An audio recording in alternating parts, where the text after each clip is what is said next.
I have the original AMS with me here today. A bit dirty, but we're going to take a quick look at it. I've been getting the air where it won't feed into the Bambu Labs X1C. So we're going to take this apart, show you the common issues that I typically find with these, get this cleaned up a little bit, and show you what it takes to get this thing fixed again so you can get rid of that air. First thing we'll do is go ahead and wipe it down. Typically, gets a little bit dusty in there, especially when I'm doing a lot of silks and whatnot. It seems to get dusty quick. So first thing to do is go ahead and take out my little homemade desiccant deals. It makes the other desiccants last a lot longer, the ones you get from Bambu. Then once we get these out, take a quick look at what's going on in here.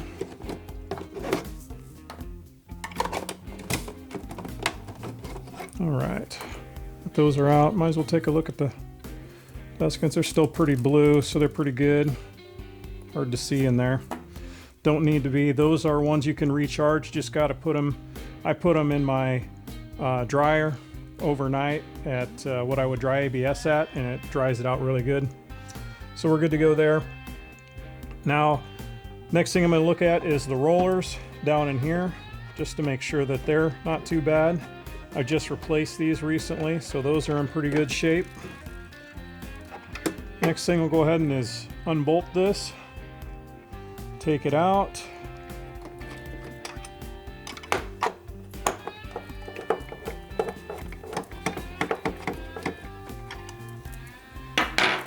And lift it up and out like this. And there's two wires in the back you got to unplug. We'll just go ahead and unplug those. Pull those out. Pull that out of the way. Flip that over. And take a quick look at these lines. Now these are typically what happens. These wear out on the inside.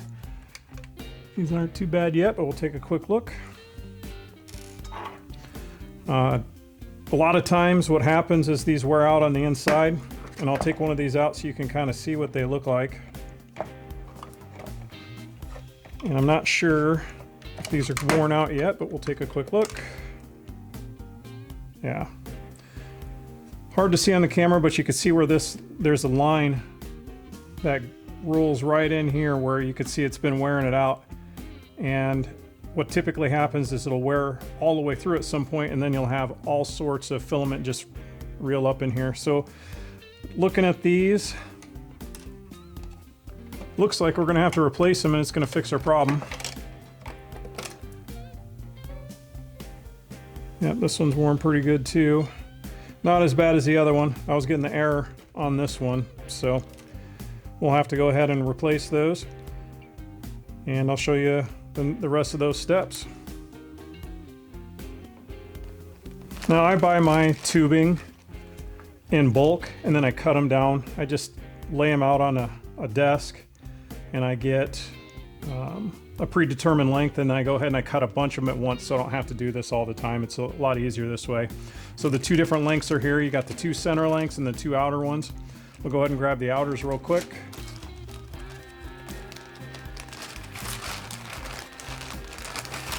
Since we already got those off, go ahead and feed those down in.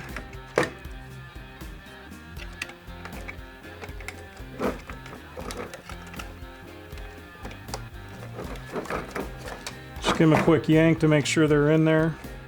Put the other one in, put those in. Those are done. Now we might as well do the other one since we're here. All I'm doing is I'm using just a screwdriver, just about anything. Go down there and push on these little black things, so because you can't get your fingers down in there.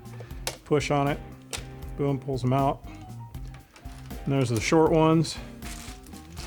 Grab the short ones real quick.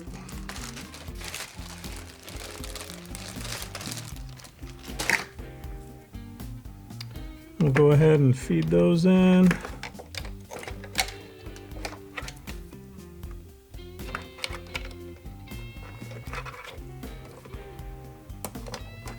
All right, all done.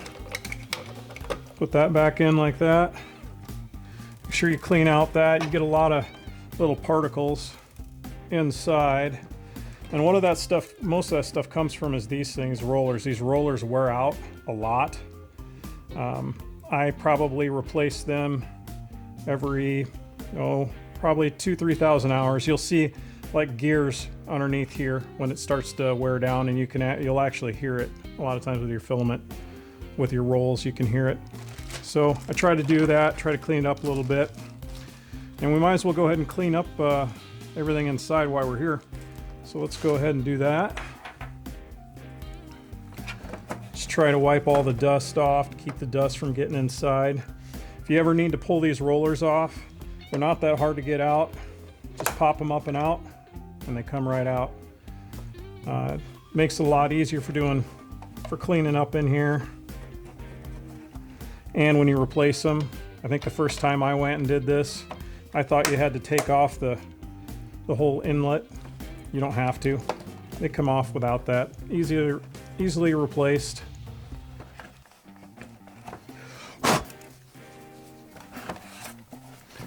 Finish cleaning this up. We'll get ready to put it back together. And make sure you always put the gear on the left side. That's what drives that, so they can drive spin your spools. Very seldom ever have these wear out in the back. I just keep them clean. I don't think I've ever actually had to replace one. So we're starting to, if you look right down in there, you can see a little bit of black stuff down in there. And that's just where it's wearing off that rubber, where the rubber meets the spool. So, got to make sure you clean that up a little bit so it doesn't get down and inside anything. Like I said, a lot of this stuff is just a little bit of buildup from a lot of use. My machines pretty much run non-stop during the busy season. Got to get that cleaned up so it doesn't end up getting inside nozzles or whatnot. You'd be surprised what all they can get into. All right, got most of it cleaned up now. Go ahead and put this back together. Now it's time to clean this out real quick. I'm gonna go dump this and we'll be right back. Okay, just about time to put this thing back together. I guess I'll show you what I use. A lot of times I'll go ahead and use this to blow it out. It's just something cheap I found on Amazon. I think I paid like 20-25 bucks for it. Works really, really well for blowing out the inside of things since it's got a lip that runs around the inside of these cases. It's so hard to get stuff out with these lips in the front and back, so we'll go ahead and blow this out a little bit, and then I'll show you what that looks like. All right, all cleaned out. Looks a lot better than it did anyways. All that stuff out of there. Now next thing I'm gonna do is go ahead and put this back together. Pretty easy. Just go ahead and put that in like that, set it in there like that. And then I'll try to get a view of plugging these in, but I got big hands. It's hard for me to put this in as it is and then show you how to put it in at the same time. It's probably not going to happen. But it's just two plugs. Those plugs can only go in to their own homes. There are two different types of plugs, so it's not that hard. You can't mix them up. It's perfect. They did a good job with that. On that. Remember, this is the original AMS. It's not the AMS2. AMS2 is a lot easier to change those tubes on from what I understand. I don't have any of those yet, but I plan on getting some at some point. And to get this back in, just make sure you push this little tab back here. This is your PTFE tube. Just push it down as it goes in so you don't pop it off. Push it back, and this little rubber pops right over the top of it, and it falls right in. Now, next thing we need to do is put two screws in. Hold it down. 1.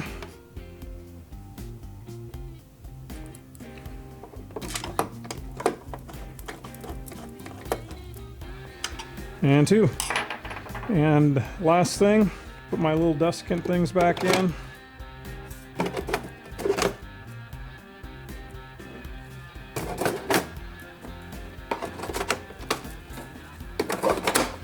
That's it, it's ready to go. That one's a pretty easy fix.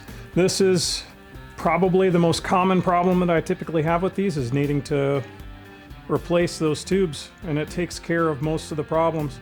I've never had a motor go out on these feeders. The only thing I've ever really had it go out are these things, and the first stage feeders, you can see these are starting to get worn out if you look real close. I'll try to bring that in a little bit, but at some point they won't show that there's anything in them anymore. The sensors can't read that they're in there. So the next time I have one of those fail, I'll film how to fix one of those, so you guys can see that as well. But those are typically the only things that I have that fail on these. I've had one of them where a motor is locked up, I guess, and that's it. And that one had 11,000 hours on it, and it was one of my primary ones for changing. So you'll get quite a lot of hours out of these things before you get major failures. But if you got any questions on these, or you want to see something, or you want to have, you know, me go over one of the fixes, just let me know and we'll go through it. Well, there's AMS. Quick rebuild of the PTFE tubes. Takes care of 99% of my problems when I'm having feeding issues.